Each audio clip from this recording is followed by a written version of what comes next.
and its host, John Zerzan.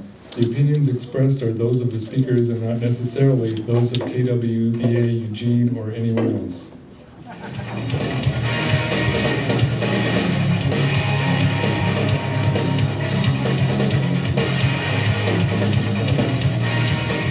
That's right, you're listening to KWVA Eugene and I'm John Zerzan. I do Anarchy Radio and have for 25 years.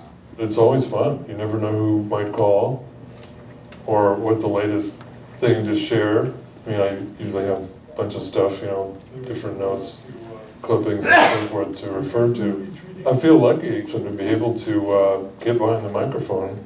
There used to be more hecklers, actually. Is there anybody there? Hello? Yeah, go ahead. Can you hear me? Yep. Okay, sorry for this bit of a pivot, but this is a topic I think might interest you. I know you talk about language as inhibiting, agent. And this concept that you can find anything you wrote about called algo speak. Anarchy Radio it fills a need, and it's, not that it's that big of a deal, but there aren't that many outlets. If there are no voices, it's just all the worse. Even in this technosphere, good old radio is still around. And it's, on another level, related perhaps, is the human voice. Now that's gone out the window to some degree. People don't want to hear the human voice. They avoid getting calls that way on their phones. I mean, that's scary. I don't have a phone, so I don't text, but there's this, you gotta say it's a retreat from the direct, human connection. Civilizations, there have been many, many of them over the years, and they've all failed, and now there's really only one. It's technology and capital, and there it is. It's failed. The record is very, very negative. It's getting worse. Now we're seeing chronic war. The whole history of it leads us to this crisis point now.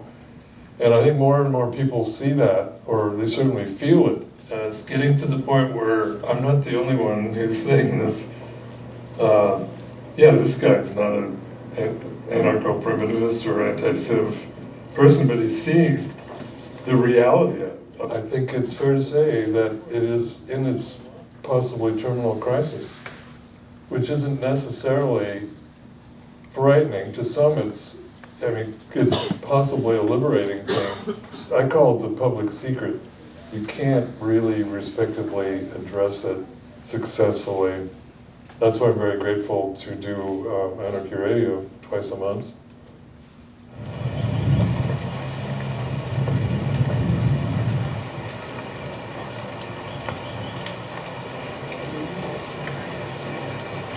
I'm an anarchist of the Green Anarchy persuasion, the anti-civilization, anti-technology side of the street.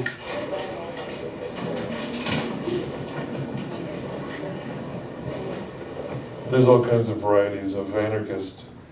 Green Anarchy, also known as Anarcho-Primitivism, civilization critique, it's all really the same animal. To put it in context right now, I think we're seeing an overall crisis that really involves civilizations failing. Memoir, Often in the Right Place, The Education of Anarchists. Maybe out in March, as soon as that, maybe, if we do the final proofing. There was a lawyer here in Eugene who defended some of the anarchists after the riot of June '99. Charlie Porter. Yeah, Charlie Porter, yeah. And he used to say, the way you guys are going to get somewhere is you've got to answer the question, so how did you become an anarchist? And that will demystify it. Yeah, John has many friends in the community, most of whom aren't anarchists. Friends of yours, mostly. No, neighbors, people at the Y, and old friends, True. Well, everything's kind of mixed together, I guess, but let's see. Adorno is a big influence of mine, the Frankfurt School. I think we've got to show them the Turkish translation of Tsunami. Oh, yeah.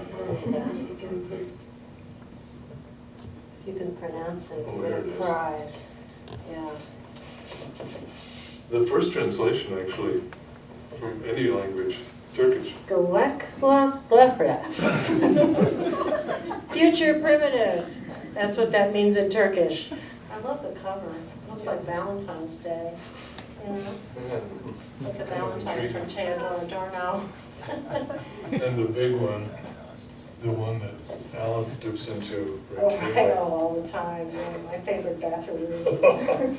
And really, I've read it several times, and it's parts of it I don't get at all. So this is where the magic happens. We also sometimes eat here. We Okay. eat breakfast here. We usually eat dinner watching TV, and currently we're watching The Lincoln Lawyer.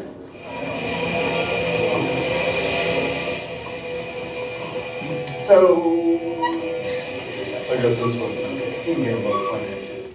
The station manager, he didn't realize that I wasn't supposed to do it on my own. And I said, please help me. You know, I don't want to do it on my own. You got somebody to help me? I don't care about it. Yeah, tell me I one really second. do have a call. Yeah.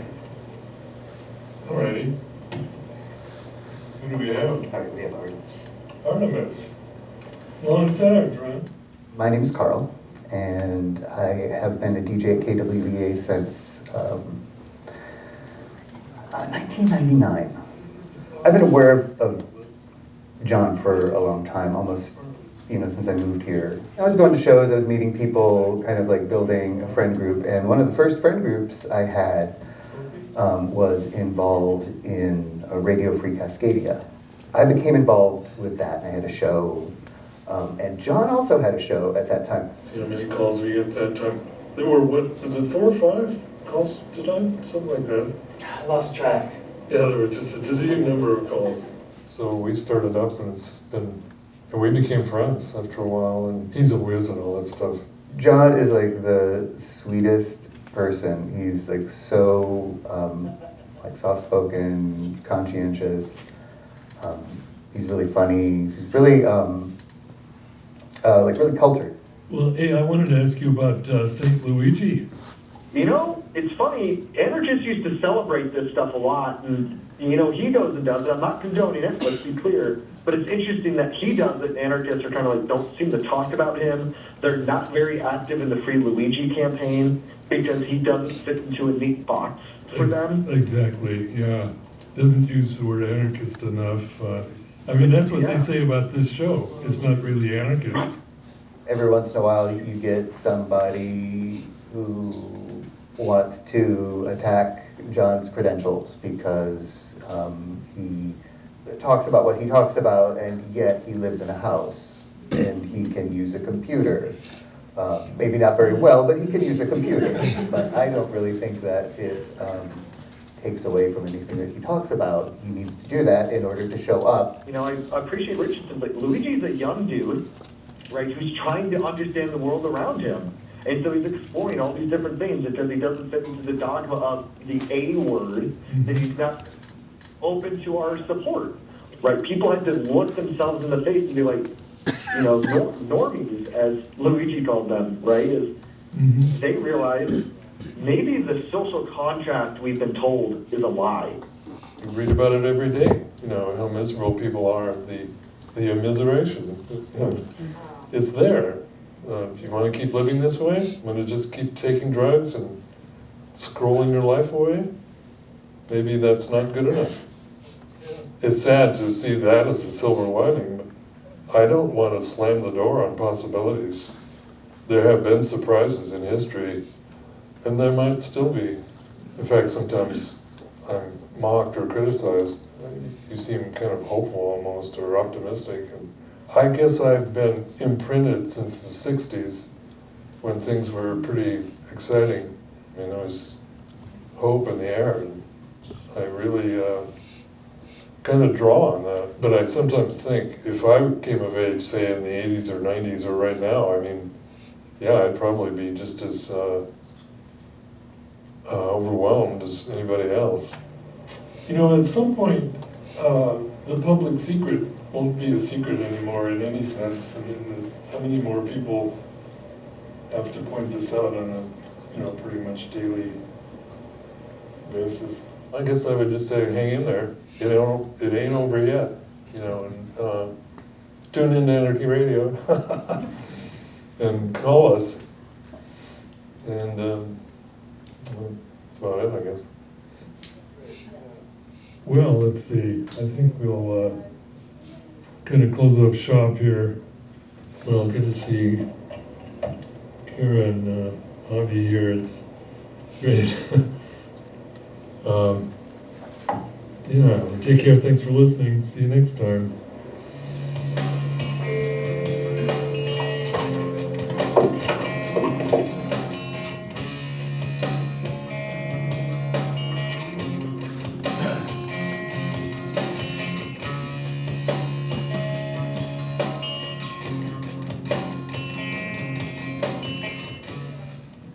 Have a hand for John Zerzan here.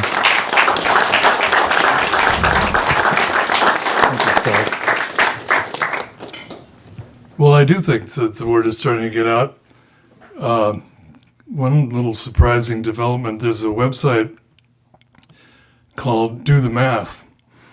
And this guy is no anarchist. He's a science guy. He's retired astrophysicist in Southern California. And he treats it as as there it is, do the math. Ain't gonna work. It's failing, and the public secret, right?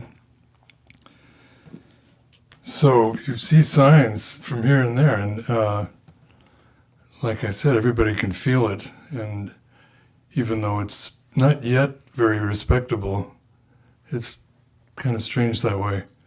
The elephant in the room. But how do you confront it?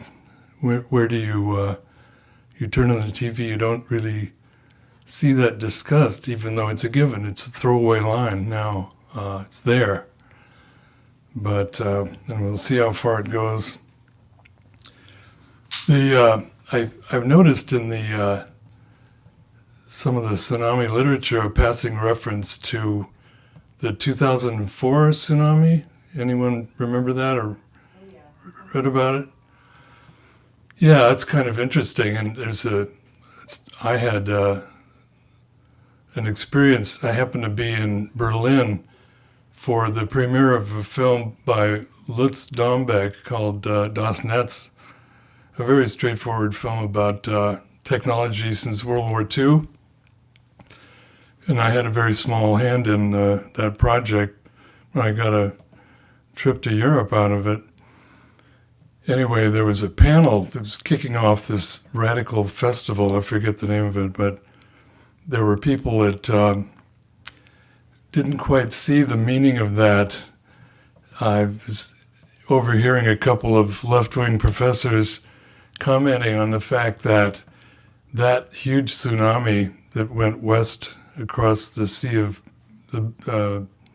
Bengal, right? And the point of that was that domesticated animals, including human animals, perished, but no non-domesticated animals did, including the forager people of the Andaman Islands, who were right in the path of it, and other animals were tuned in to what was going on and who sensed on a deep level the reality of it. The domesticates were basically helpless and wiped out. I forget the number, but a lot of people died in that thing. Anyway, getting set for the opening panel at this thing in Berlin, I was overhearing a couple of people grumbling about it. Well, that's just an urban myth. That's got to be baloney. There's no meaning to that. They just couldn't grasp the graphic example before their eyes. Well, I'm going to just read a couple of pages. That's my bit. And by the way, Often in the Right Place, probably in the service of truth in advertising. Maybe not the best title, maybe more like Sometimes in the Right Place. But it's too late to change it, I guess, now. I've seen glimpses of redemptive effort in my life, most recently the so-called anti-globalization movement that began in Eugene and Seattle and ended in 2001 with outbursts in Quebec City, Prague, and Genoa along the way. A surprise development, as was the 60s. Genoa, by the way, just weeks before 2001, and it's possible to see that as not so coincidental. Actually, Henry Kissinger made a point of that. This is getting serious. 300,000 people in the streets, banks were burned, computers were heaved out the windows, and that was going strong, and then 9/11 came, and who knows. Anyway, the next round will probably also show up unheralded. In his quirky panegyric memoir, Guy Debord observed, "No one has urged Paris to revolt twice," meaning, I think, that when the favorable time comes, make the most of it. You won't likely get another chance. Some years ago, a friend said to me, "Remember, everyone's heart is broken." A so-called age of grief didn't set in yesterday or with the pandemic. As Freud noted, in Civilization and Its Discontents, a fundamental disquiet or sadness is a function of civilization itself, because domestication is not a natural human condition. This seems to worsen as late-stage civilization goes on. Probably why German philosopher Peter Sloterdijk called modernity a leap into the monstrous. But this generalized trauma and loss pale in comparison, I would say, with specific personal loss, which is acute and particular. I have experienced the loss of my parents, my brother, my sister, and close friends, including one who died by suicide after months of pondering ending his life. But the completely unexpected loss of our beloved granddaughter Jane to suicide was by far the hardest to bear. In his Mourning and Melancholia, Freud pondered the depth of personal bereavement. He wondered why, quote, each single one of the memories and hopes that is connected to the lost loved one should be so extraordinarily painful. In Megan Devine's eloquent assessment, the way we deal with grief in our culture is broken. We see it as something to overcome, something to fix, rather than something to tend or support. After the loss of Jane, her parents revived a dormant local chapter of the Compassionate Friends, an international volunteer-based organization that provides resources and peer support for people who have lost a child. Rachel and Ben take turns facilitating monthly meetings of our support group, which is not therapy, but crucially listening, witnessing, being present for and with people who are grieving. I have learned so much from these meetings. To be with people who understand one another's grief is like finding an oasis in a grief-illiterate desert. In Earth Emotions, Australian philosopher Glenn Alterrecht sees the environmental crisis as an opportunity to foster new feelings in place of all too prevalent depression. Equally grounded is Darcy Narvaez's short film Breaking the Cycle, which draws upon our thousands of generations living in face-to-face banned society before domestication. She refers to our heritage of cooperative community compared to today's dominant outlook of competitive detachment. A transition is clearly needed, for ours is a time not only of post-traumatic stress disorder, but of ongoing stress disorder, in the words of Ward Churchill. He spoke here, and in the Q&A, he was confronted by someone who said, "Where's the healing? You're not saying anything about healing." And his response was, "We can't achieve the healing until we stop the wounding." I think the wounding reaches each of us in the culture of ambient trauma. There is so much that must be swept away to relieve the injury. Theodor Adorno's Minima Moralia is subtitled Reflections from Damaged Life. None of us escapes the damage, but at least we can fathom what is upon us, how at base it works, and how it came about. If we aren't lost, we aren't helpless. I go back to the lesson of the death camp of Treblinka. Do we not have more agency, more possibility than those in that death camp? Also draw on figures familiar to many of you, Jacques Ellul and Freddie Perlman, for example. It's noteworthy that the 20th century's best-known anthropologist, Claude Lévi-Strauss, also gives aid with his radical denunciation of Western modernity, his insight that philosophy has been little more than modernity's archival record.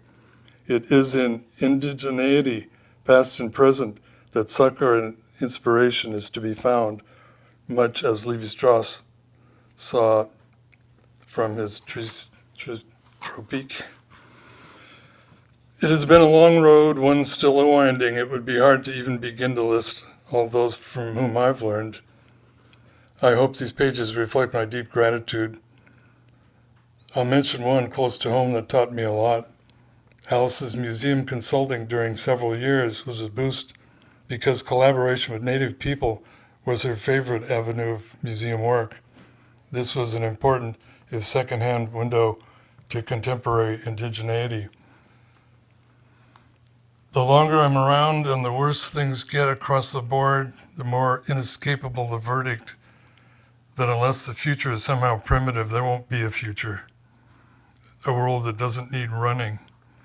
As an Australian Aboriginal formulation put it, the more you know, the less you need. Joseph Tainer's The Collapse of Complex Society explains that ever-advancing complexity is itself basically problematic, as in leading to collapse, the road to hell is paved. And let's see, to wrap this up, Russell Hoban's 1980 novel, Ridley Walker, comes to mind. A few centuries after a civilizational meltdown, stragglers on the earth discover while digging a metal object they discern as once a plane. Some of them view this as a wonder they want to replicate, while others see it as emblematic of the catastrophe it was part of. The underlying theme of Hoban's book is the tension between these opposed perspectives. To me, the lesson is obvious. Why would anyone want to go down the road to ruin again? Thank you. Wow. John's book, I spent a lot of time reading John's book here, his memoir now, and I suggest it's excellent reading, and it's a very affordable book for something both intellectual, and there's a wonderful storyline in the book, and I would strongly suggest, reading that book. I was just going to mention that the other day somebody brought in a big carton of some very radical literature. Some of it was too radical to put on the shelves. We had to hide it a little bit. But there was a lot of good stuff, and there was a stack of Zerzan's books. So we just put them in philosophy, and then I went over to show John the other day. They were all gone. So, this is accessible stuff for thinkers, and listening to John gives us a clue of how much we can absorb. I thought that was brilliant when you said that there are parts of Adorno you've read many times, you don't have a clue. That's the way it is, when you go deep. But here's another guy that's gone really deep in the world he's in, and I read that book 3 times before it got published, and I'm very excited to read the newest edition, and we're going to bring him up here just to talk about himself and read, and then we'll have the two of them up here, and we can have a little Q&A. But let's have a hand for Rick Levin.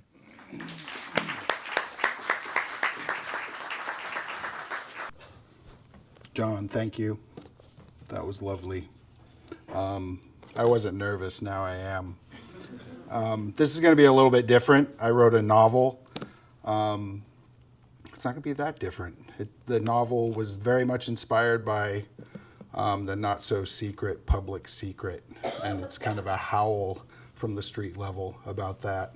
It's about a bus driver. It's fiction. It's about a bus driver in a town very much like Eugene. And when I describe it to people, it's not totally accurate, but it's kind of like taxi driver, but bus driver, if anybody remembers Taxi Driver, without the ending. So, I hope. My wife has also read this book 3 times, and I actually worked today up until about an hour before I got here, so I was frantic. I had to run home, eat, shower, dress, decide whether fedora, no fedora, fedora, no fedora. It's ridiculous. So I let her pick the reading. So, yeah, which really messes with my control issues. So we'll see. Here we go. At the pencil mark? The highlighted part. Okay. 1. The novel's called Off Route. It's available. Yes, I jettisoned a 25-year career in journalism to become a bus driver. I couldn't sit in an office anymore. I couldn't attend one more pointless planning meeting. I couldn't engage with one more reactionary jackass who'd discovered politics at the crossroads where disenfranchisement and fear shake hands with ideology and homicidal anger. Call it a midlife crisis. I wanted to get back to my hereditary roots, which are grounded in tangible, physical, blue-collar labor. That the work I chose might also be a form of public service was definitely a plus. I needed a shock to the system, and I wanted to do some good.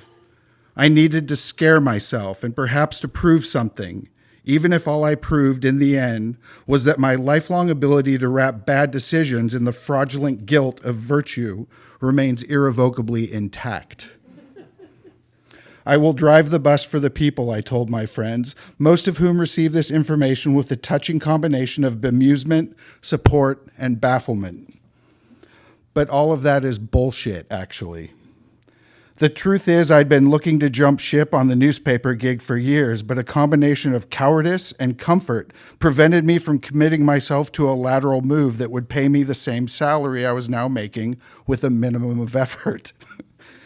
The truth is that a dear friend of mine was training as a bus driver, and knowing I was unhappily employed, he urged me to apply, with a refrain I would hear over and over and over and over again. The benefits are great. That friend's right there, by the way. Thanks, John. Oh, wait, this is fiction, sorry. So with the helium-headed swoon of a kid perched on a high dive, I pushed that icky feeling aside and stepped from the secure platform of my former life, free falling into a pool I could only hope was just deep enough that I didn't hit bottom and shatter to pieces.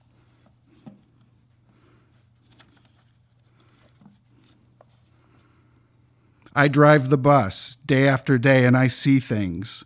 Crazy things, brutal things, prophetic things, hilarious things, things so sad you can't believe it.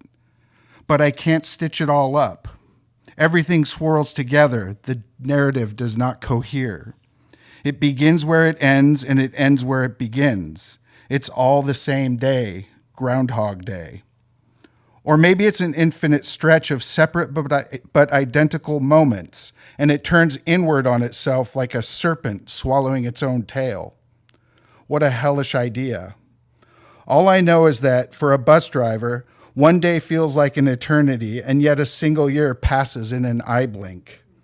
There is nothing to hold on to. Time is out of joint. How did this happen to us? Perhaps nobody is to blame for it. In that case, there are no heroes, and certainly no villains, except for Doyle Claggart. Fuck that guy.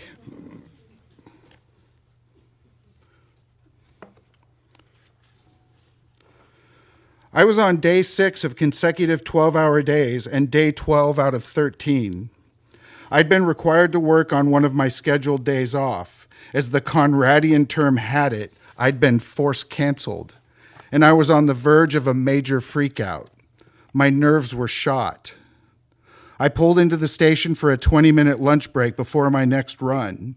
As I sat watching my passengers file off the bus, I caught a glimpse of Doyle Claggart approaching from my left. He was slowly and deliberately strolling across the station pavement toward my driver's side window, which was cracked open. I honestly thought he was on a humanitarian mission, coming to pull me off my work before I went postal. Claggart leaned into my window, looked down at my side console, and noticed a stack of day passes wedged between a pair of control knobs, left there by the previous driver. I hadn't even noticed them until he spotted them. He picked up the passes and shook them in my face. "What's this?" he asked.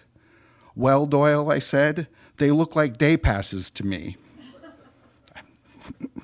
He shook his head disapprovingly. "Never leave these in your window," he said. Okay, I said.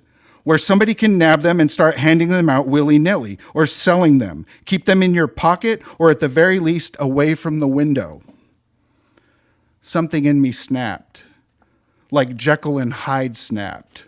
I reached out, snatched the stack of day passes out of Doyle Claggart's fingers, and flipped them right in his face. Claggart himself looked completely stunned, like the playground bully finally bopped in the nose by a wild roundhouse from the playground wimp. In fact, for the first time since I'd had the misfortune of meeting him, he actually looked stupid and confused. Claggart took a step back. He held up his hands in a gesture of, "Whoa, Daddy, cool it." But I wasn't done. "Are you fucking kidding me?" I barked. "Day passes? You're gonna crawl up my ass about fucking day passes? We're out here getting slaughtered for 14 hours a day after day, in the middle of a fucking plague, and you're worried about day passes? You should be kissing my ass, man. Every single driver driving in this godforsaken place is miserable and sick in the head right now. We've got our rear ends flapping in the breeze, completely unsupported, left to hang, and here you are tormenting me like a goddamn Pinkerton. This place is hell. It's completely inhumane. You should be ashamed of yourself. Sneaking up to my window to bust me for a measly stack of day passes? I mean, they taught us in training not to give a shit about the fares. So what is it, Doyle? Do we worry about fares or not worry about fares? Jesus Christ, I'm losing my mind here." "Okay, take it easy now," Claggart whispered, looking around at the drivers and riders now stopped in their tracks and gawking at us. I was only vaguely aware of the scene I was making. "Listen," he said calmly, "why don't you get off the bus and come with me and we can talk?" I did what Claggart asked. He met me at the door as I stepped off the bus, gently grabbing my arm while I continued ranting. He led me like a mental patient towards the driver's lounge, obviously wanting to get me sequestered away from the public. "I just don't get how you guys can watch us all die out here day after day and not do anything about it but keep grinding us to death," I continued, but I was winding down. Embarrassment and contrition were starting to creep into my consciousness, along with a sinking suspicion that I'd probably just earned my own termination.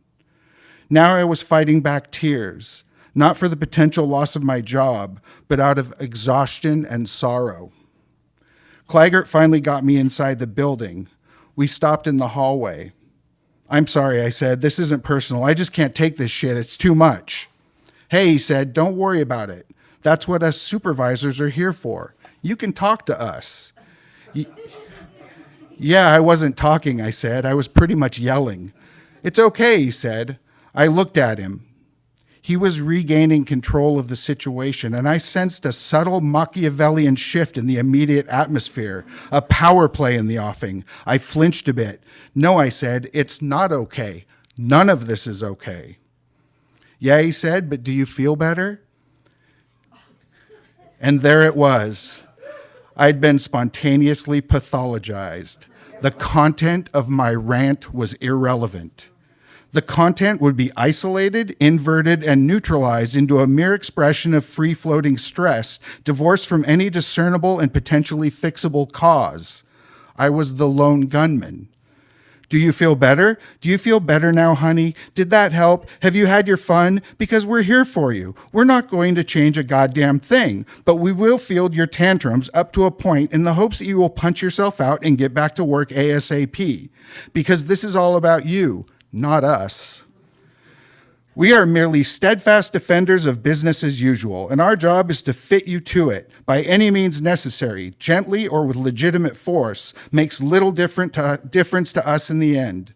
To contort you, convince you, hypnotize you, brainwash you, shame you, blame you, celebrate you, divide you, dismiss you, demean you, absorb you, seduce you, reduce you, confuse you, amuse you, refuse you, accuse you, and recycle you. All in the hopes of maintaining a fitness sufficient to our needs. Until that moment, you are finally smashed to smithereens. See, isn't that easy? Don't you feel just a little better? Thank you. The ice clinks and tinkles against my windshield. I've already fishtailed this articulated bus twice today. A weird, faraway sensation of being pulled in reverse as the bendy back end jackknifes in the opposite direction of your turn. My nerves are strung wire tight, and all I can hear is the beating of the windshield wipers. I can't believe I'm driving in this shit. I can't believe they're letting us.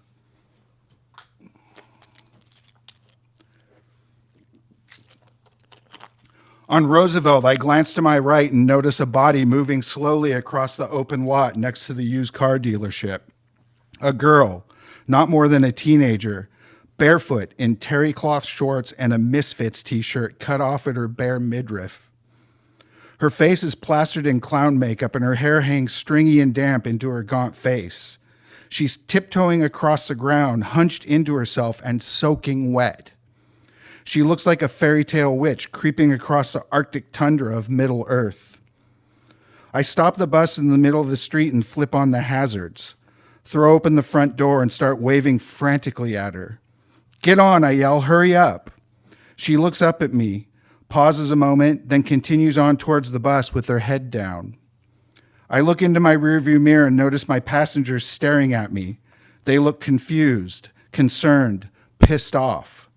But I don't give a fuck anymore. I'll wait all day. I'm not leaving her out there in this ice storm. No way. She clambers onto the bus and ducks right past me without a glance. I watch as she finds a bench seat and sits down, muttering to herself. I close the door and move on. Not 10 seconds later, I hear the bell ring for the next stop on 11th. I pull in slowly, sliding and bumping into the platform. I trigger the door open and watch as she jumps off and skitters away down the icy street. Late afternoon, I was driving the inbound express. Is that what I just read? No.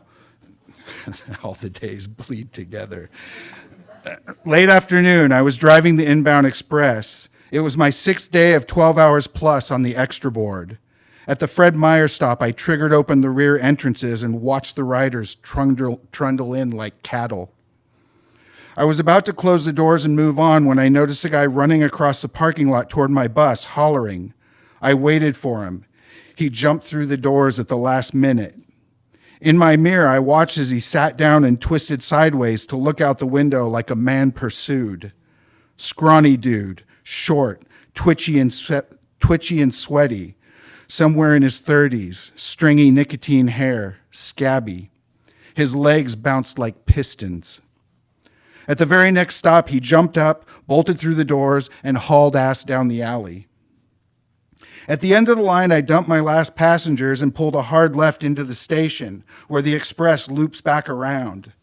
10 minutes to kill. I took a piss, hit my vape, and scrolled on my phone for a minute. Then I hopped back into the seat, buckled up, and said a quick prayer. I put the beast in gear and rolled down the road, back the way I had just come. My intercom beeped. I picked up the receiver. Yeah, Block 904. We just wanted to warn you that at your next platform, you'll be picking up a rider who's wishing to exercise his Second Amendment right to bear arms. We're suggesting you let him on the bus and take him wherever he's going. You're kidding, right? We're not, Ops said. We're recommending you pick him up. recommending, right. Before I had time to formulate all the pertinent objections one might pose regarding such a request, I was at the stop. I watched as the twitchy blonde dude I'd previously deboarded on my inbound trip scurried back onto my bus. He took the exact seat he'd occupied not 10 minutes prior. But now there's a 9mm tucked into the waistband of his jeans, gangsta style. The pistol grip was pushing into the belly of his t-shirt. He caught me looking at him in the mirror and gave a curt nod. "Sup, driver," he said. He wiped at his nose with the back of his wrist and looked out the window, eyes darting like Custer at Little Bighorn, high as a kite. My heart rate shot through the roof. This is it, I said to myself. This is how I die. But instead of simply stopping the bus and walking away from this pointless shit show once and for all, as any eminently reasonable person might do, my brain short-circuited, defaulting to a characteristic mode of institutionalized panic. I lost the ability to do anything but follow orders. So I drove on, but I wasn't driving well at all. I was bumping curbs left and right and braking too hard at every stop. The intercom beeped again. I picked up the receiver and pressed the talkie button. "Yeah, block 904, inbound, outbound, wherever the fuck I am." There was a pause. "Yes, block 904. We're just checking in to see if the passenger with the firearm has departed your bus yet." "Are you serious right now?" I barked. "No, he hasn't left my bus. Jesus." "Well, let's hope he departs soon," Ops said. "Yes, let's hope so," I snarled, slamming the receiver into the cradle without waiting for Ops to clear the channel. Over and out. When I finally got back to the garage, I stomped into Ops, where I asked Bernie at the counter the following question. "Seeing as we're now letting our distinguished passengers exercise their Second Amendment rights by carrying firearms onto my bus, I was just wondering, can I do the same thing tomorrow? I have a .38 that would fit nicely into my jacket pocket." "Absolutely not," is the answer I received. "Well, I'll be damned," I said. "Isn't that crazy? I thought this was America." I thought I had inalienable rights granted to me by God, the Constitution, the NRA, and Smith & Wesson. Not cool. I broke into the opening verses of the Star-Spangled Banner. My patriotism was not well received. Bernie looked rather disappointed in me, which seriously hurt my feelings. My rendition trailed off into silence. Turning to leave, I raised my fist in the air and chanted, "USA, USA, USA," all the way out the door.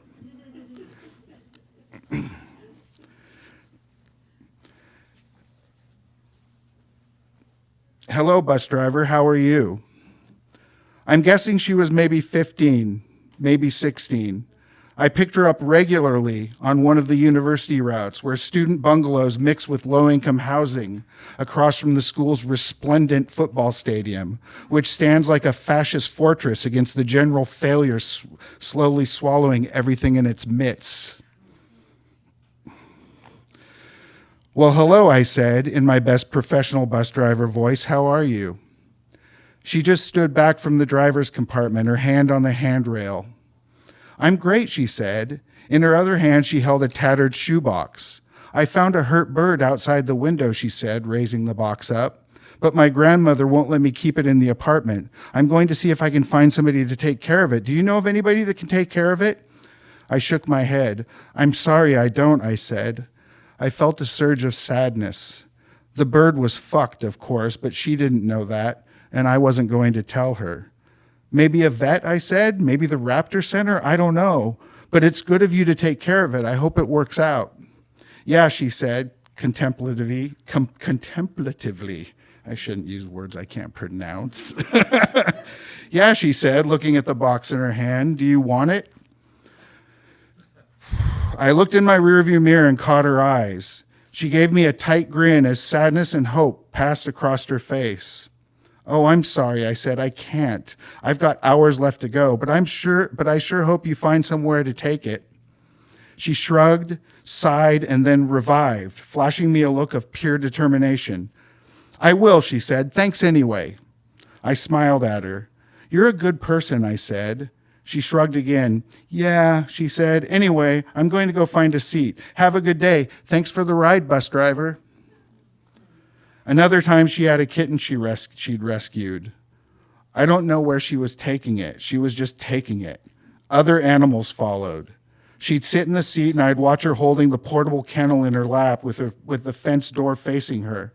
And she'd look at the animal with longing, talking to it quietly. And it was always the same story. Grandma said I can't keep it in the house. I'd better find somewhere else for it to be. These words were never delivered with rancor, only a kind of resignation, a shrug. A portrait began to develop in my head, a partial understanding. Parents out of the picture, perhaps drugs involved, maybe death, but at any rate abandoned, given up, handed over, dutiful but reluctant custody assumed, poverty, generational trauma, perhaps child protective services involved. Maybe grandma was a drinker herself. Who knows? Maybe grandma was doing the best she could. And here was this child, this woman child, standing on a precipice, trying to save every hurt thing she found, every flightless bird, every orphaned kitten. I'd watch her jump off the bus at the station and go skipping to the other drivers. Bob, she'd holler, running up to the operator, or Bill, always men. I'm no saint and I try not to judge or guess motives, but I kept an eye on her. There was nothing I could do, of course. I was powerless. My pity was useless, and I struggled against indulging it.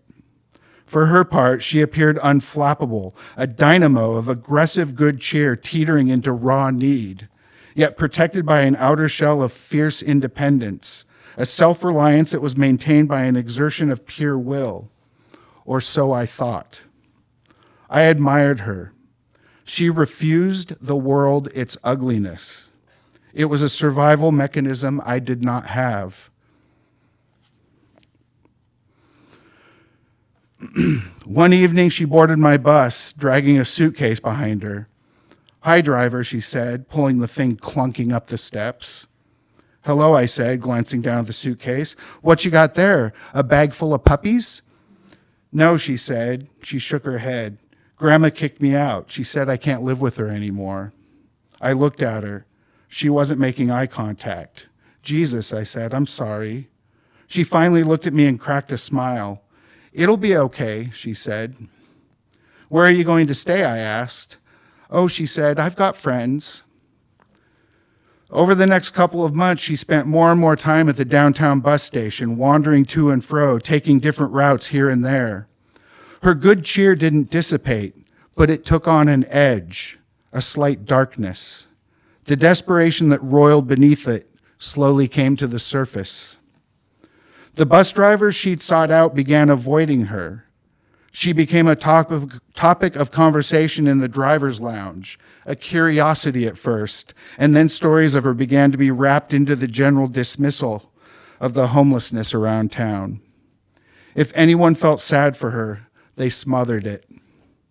She attached herself to some of the hood rats who hung around the station, those kids of indeterminate age, busy, jittery, traveling in 2s and 3s, strung-out Romeos and self-mutilating Juliets who confront impending reality with an exotic facade of menace, preying on and protecting each other in equal measure, constructing a world unto themselves, maligned and fucked beyond hope. Her hair got greasy and her skin went sallow. She began shuffling around in bedroom slippers in a bathrobe, and still she held that smile to the world, just a bit cracked now, not entirely convincing. She started pulling around a little red wagon, a red flyer, piled with bags and bottles and clothing, a kitten on a leash. Dark circles appeared beneath her eyes. She got pregnant. Then she disappeared. I never saw her again. I think about her a lot. Compassion fatigue, my therapist calls it. That might as well be the defining characteristic of bus driving, or for that matter, any service worker stuck in his or her job and just trying to make a go of it these days. So another cranky bus driver opinion. As politicians and business leaders continue to manipulate and exploit and play games with the exponentially increasing impoverished classes that they themselves engineer and perpetuate, and that they themselves desperately need in order to maintain their financial chokehold on us, it is the servant class, the bus drivers and fast food workers and convenience store clerks and coffee jerks who swallow all their shit. All of us in the service industry sector are forced to compensate for a horribly broken system by embracing the human wreckage this grinder churns out like so much recyclable trash. And then, in turn, we are instructed by the same people creating the wreckage to blame the wreckage for the wreck. Fuck the homeless. I say fuck the rich. Thank you. A little bit about the writing process. Formerly, before I started on this novel, when I was trying to write a novel for 35 years, it was, I'd sit down in the morning and write like 12, 14 hours straight and just like lose time and go. This was a little different. I had basically quit writing and grieved it and given it up. I was just like, I'm going to be a bus driver. There's a lot of self-pity involved, but I realized nobody really cared as well. So it's just like I had to like do a lot of work around it. And then I maintained my membership in a writing group, and we had a reading coming up, and I was sick of like all the stuff that I had. So my wife just suggested, why don't you just write something about the job? And I sat down one weekend, and it just like 3,000 words just poured out of me. And that was the genesis of the novel, which I wrote on my days off, and usually not for more than like 3 or 4 hours at a time, and I just pounded away. And the thing that I found out is like I was done in 6 months. I thought it would take, I mean, that was part of the reason that a lot of reasons that I could never see my way through to a manuscript is I thought it would take, it was just so intimidating. Yeah. So it's very much, the rhythms of the novel are very much influenced by the rhythms of work. I'd have to go back to work for 4 days and I couldn't write. I just can't. I'm very entitled about my writing. I need the entire day. I need to get up in the morning. I can't write like before work or after work. So that was the process. John, you said you're writing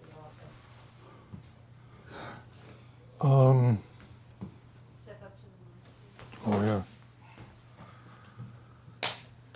Well, I just find a topic, or it finds me, and then I just, more or less research it, read everything about it, and after a while, it's a stack of notes, and then you organize it. That's the fun part. Once you have all the stuff, then you can play with it. But it's mostly just really looking for stuff, and and admittedly, agenda-wise, I mean, there's a perspective behind it, but you can take almost anything and maybe find something new there from a perspective that isn't usually applied. But what about the memoir? Oh, the memoir. Tell the whole story. Yeah. Well, my usual publisher, Feral House, her brother died, and we were pretty close. I had a lot of respect for him, and I felt he was quite honest. Anyway, she sort of inherited the idea of publishing the memoir, but it turned out to honor Adam, her brother.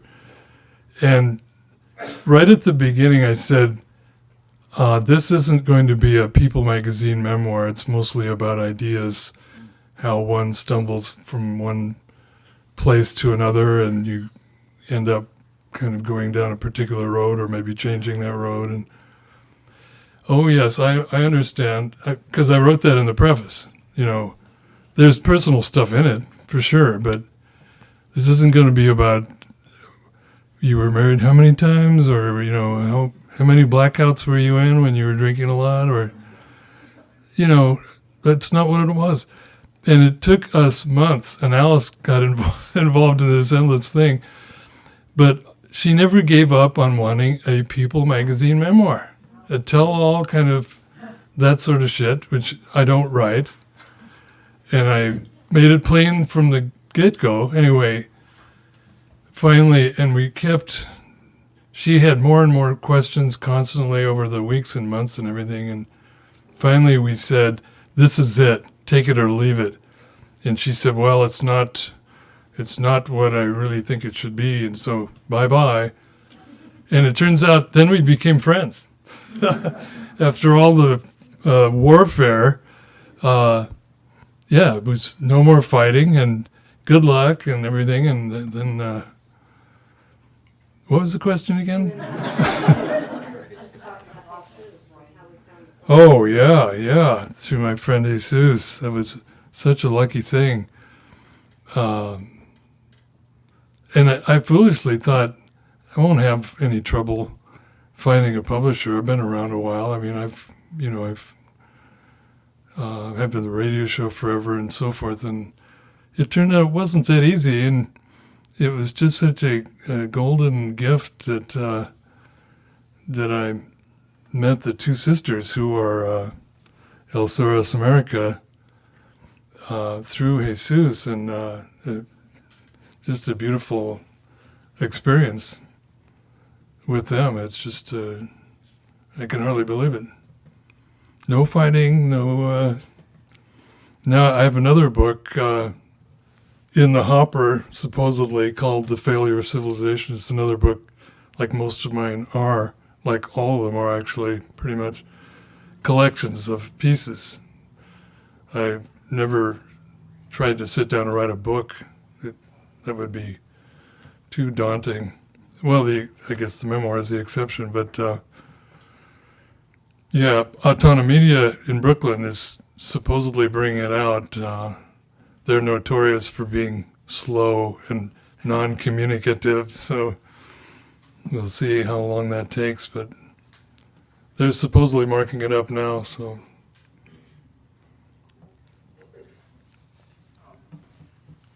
I'm wondering if either of you have had significant reviews you might comment on or anticipating any of the work. Well, I've got one, my experience with reviews or blurbs, maybe more like blurbs. My second book, Future Primitivist, small book, came out in '94, I think. Well, there are 4 blurbs on the back, all of them very negative. Alice thought that's the worst idea you've ever come up with, but I still think it's hilarious. And one of the 4 I made up, but I assigned it to, I can't remember now, a writer or a magazine or something, and it's precisely, accurately their perspective and why they would hate some anti-civilization book. And so I made it up, but it's true. So. That's pretty brilliant. I like that.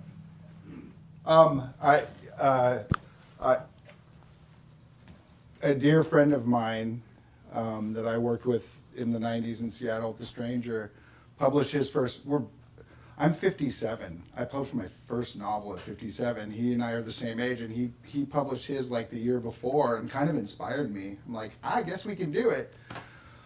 And kind of walked me through the process. He's on his 3rd book now, and he's Nate Lippin's. It's a fantastic trilogy. He blurbed mine, and I blurbed his. And I think that's the way it works. It didn't feel dishonest. And then my friend Andy Valentine, who's part of my writing group, published his first novella right before mine, so I blurbed his and he blurbed mine. That's about it. Supposedly my book is in the hands of Patterson Hood from the Drive-By Truckers, who also like blurbs. He's become a blurber now. He blurbed Willie Vlotten's book, so I made sure to get it to him, but I'm thrilled with what I've got, you know.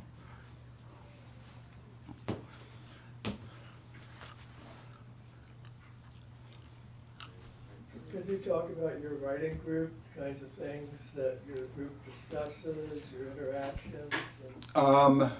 Yeah, we've been together there's Pat's in it.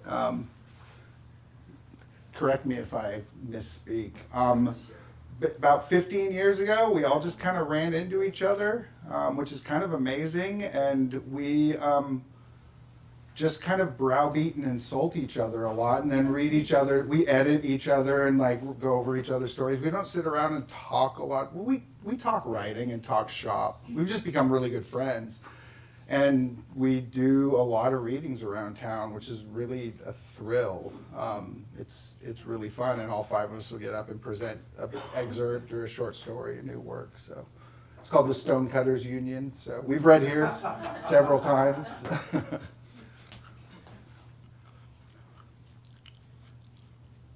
Are you working on a new novel now? Yeah. What's it about? What's it about? It's about it's set I was in Seattle in the 90s, which feels like I should probably write my Seattle in the 90s novel as like kind of a cultural moment. So it's about a earthquake, much like the Nisqually quake, but it's fictional, and a train derails carrying chlorine gas and envelops the city while a bunch of like oddball characters in a neighborhood go into a dive bar, and it's all kind of a chamber piece inside the bar. Yeah. Wow. Sounds great.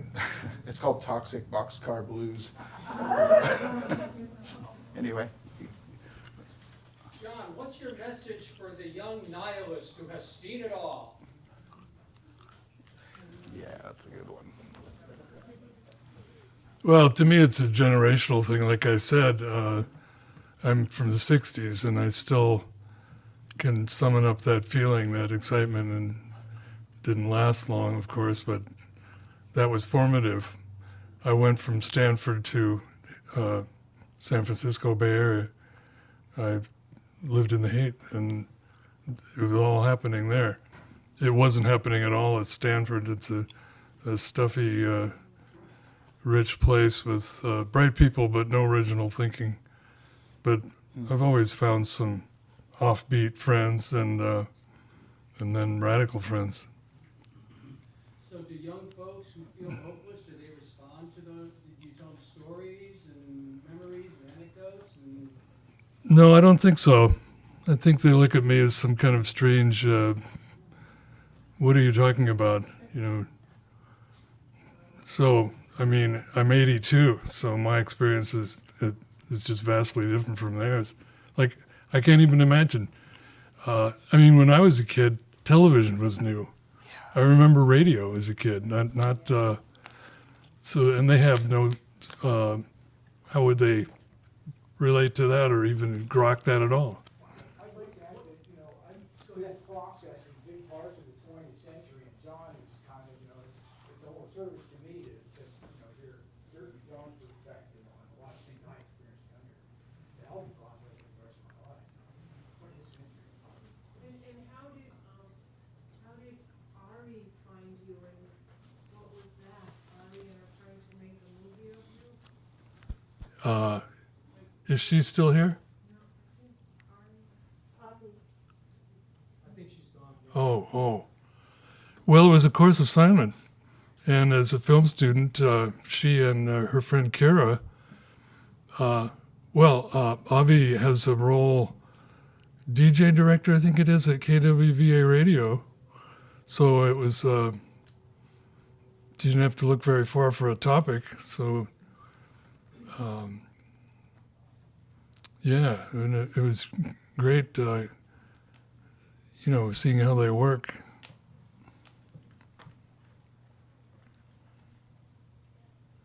Okay, because of my values, I've always been anti-war, and I've been a protester like my entire adult life. But at the same time, I'm asking you, do you get to a point where I got to a point where I sort of understand that it is what it is, and it's not acceptable, but there it is, and we have Trump, and everything's unfolding, and you get to, is it equanimity or something about that? I mean, do you get there?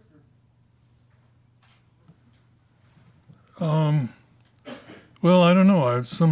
I'm inured to it.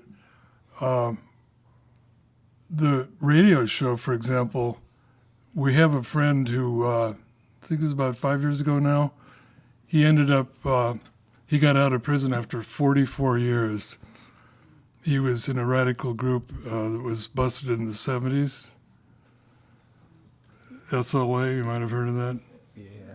So, and he told me, I can't listen to anarchy radio, it's too heavy, because all you're dealing with is how insane it is.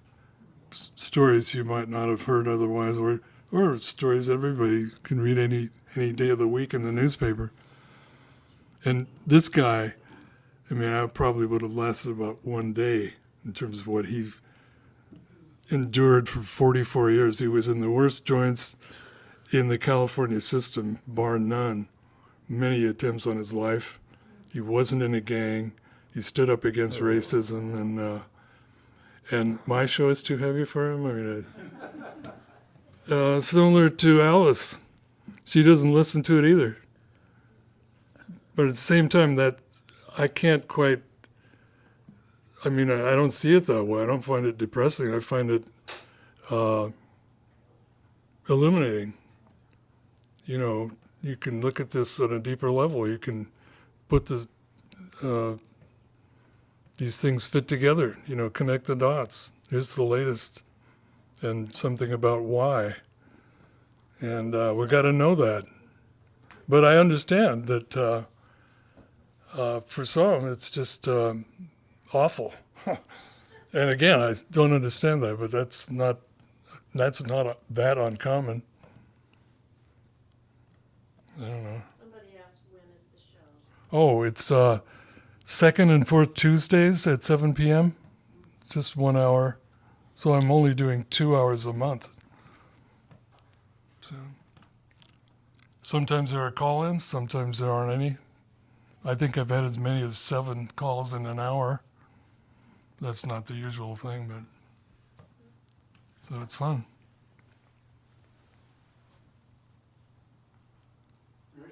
Yeah. Talk a little about how you got a publisher and what that publishing process is like. Yeah.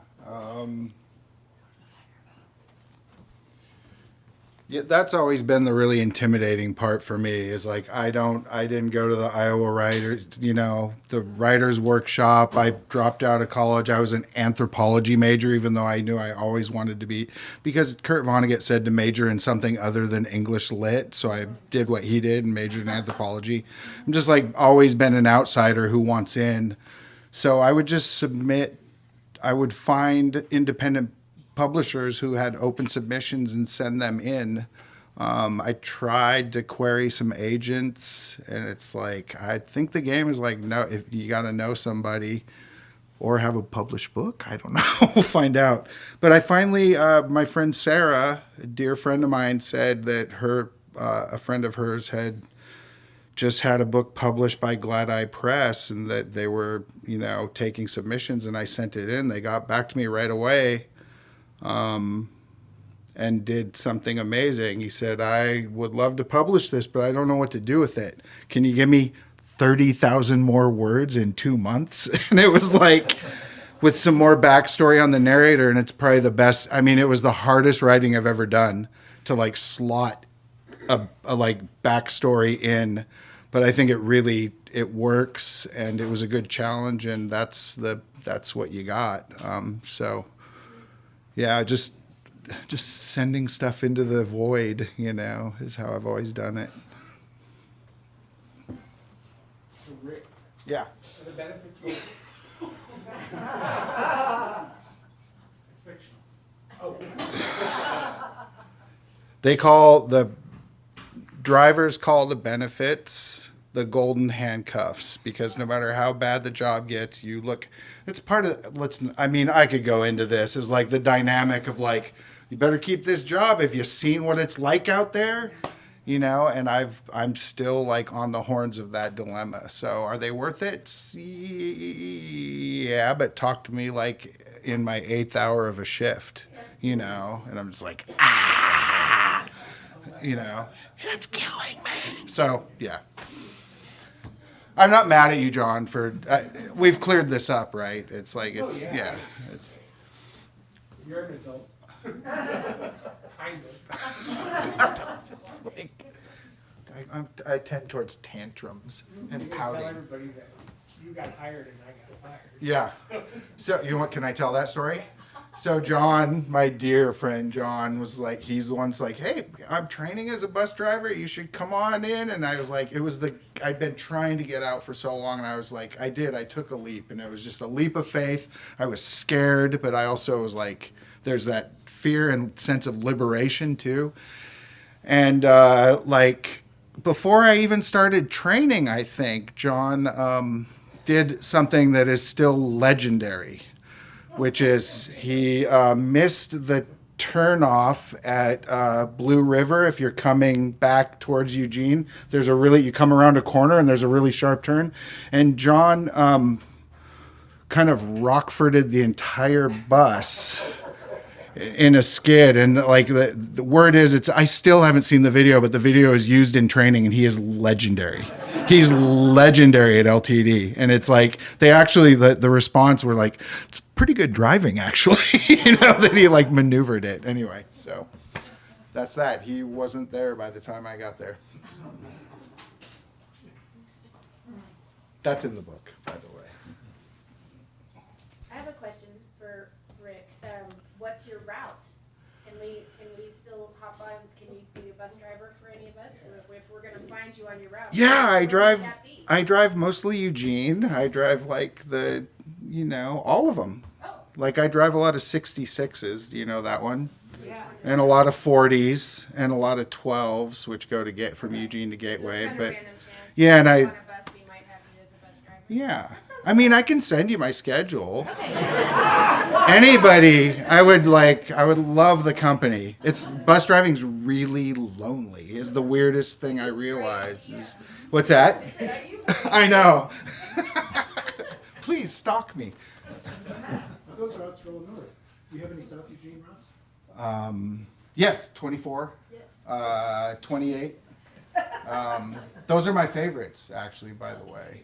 The 24 is great, except for when it's not. Yeah, right. Each route has that thing where it's like, it's great, except for when it's not. So. Do very many passengers get on the bus with firearms? No, not that I know of. I mean, there could be concealed carry, but Yeah. I think that was a one-off mistake. I don't know. I was really new, so actually, it never happened. It's just fiction. I just made it up. Right. So, yeah. But they do get on with weird things, swords and lances. Yep. And yes. I want to reach back to your new novel, maybe. As a reader of The Stranger in the 80s and the 90s, be interested to hear what your wildest story is about working at The Stranger. My wildest story is I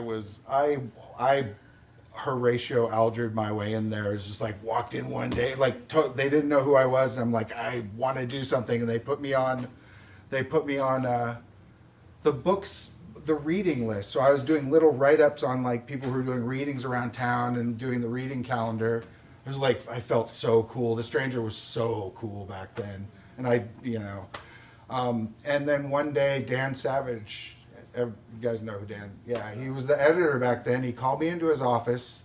I thought I was getting fired, and he said, how'd you like to go cover a 3-day Christian rock festival at the Gorge? And I was just like, they got me a car, they let my brother be the photographer, and I did that was like how I broke into the paper. It's still one of my favorite pieces I've ever written. Yeah, it was crazy.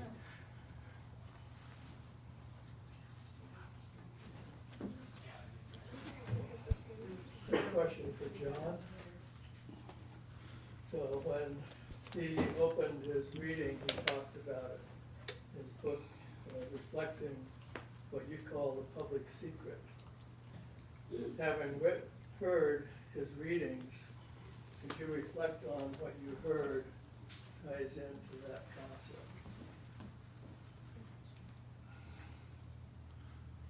Well, I guess that can be hard to grasp. You know, you don't know. Sometimes the zeitgeist is there and you don't see it. I don't know if this is what you're talking about, but I remember in the mid-90s, the Unabomber thing was so big. 1995, in particular, huge, anywhere you looked, any magazine, or how come they can't catch the Unabomber? And it was just crazy. And by that point, the 60s had already been a long time ago kind of thing. And I wasn't aware of where younger people were at.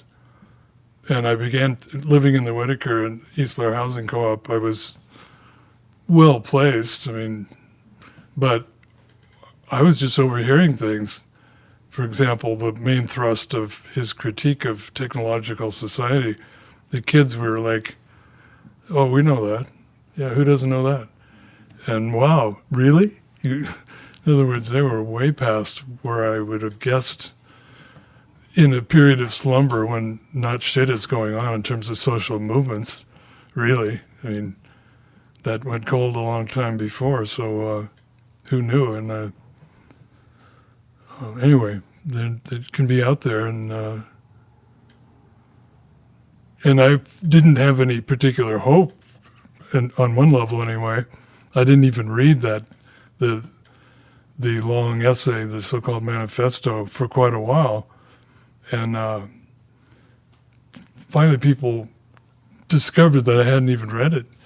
And because I was afraid there'd be some kind of right-wing survivalism kind of bullshit like that. And not that that's all bad, the survivalist thing, but anyway, read it, you idiot. And it just is fine. We had a falling out, but I recommend it now. It's more valid today than it was when he wrote it in the 70s. So, but, often things come as a surprise, like I was saying, like the 60s, for example. The 60s was the 50s until, 64 or 65, and then nobody guessed that. Marcuse had written One-Dimensional Man in 64. Maybe we're all just robots now. It's all over. We're just so completely conditioned and controlled and blah, blah, blah.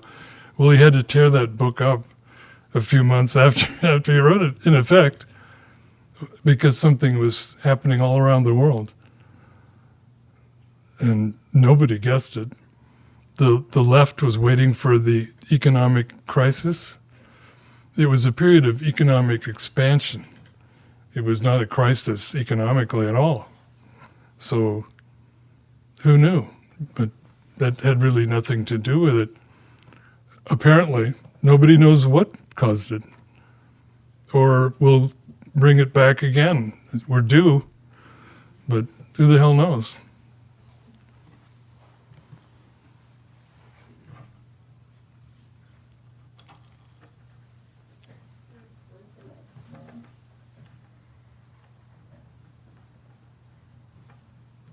Want to go have some dinner? Thank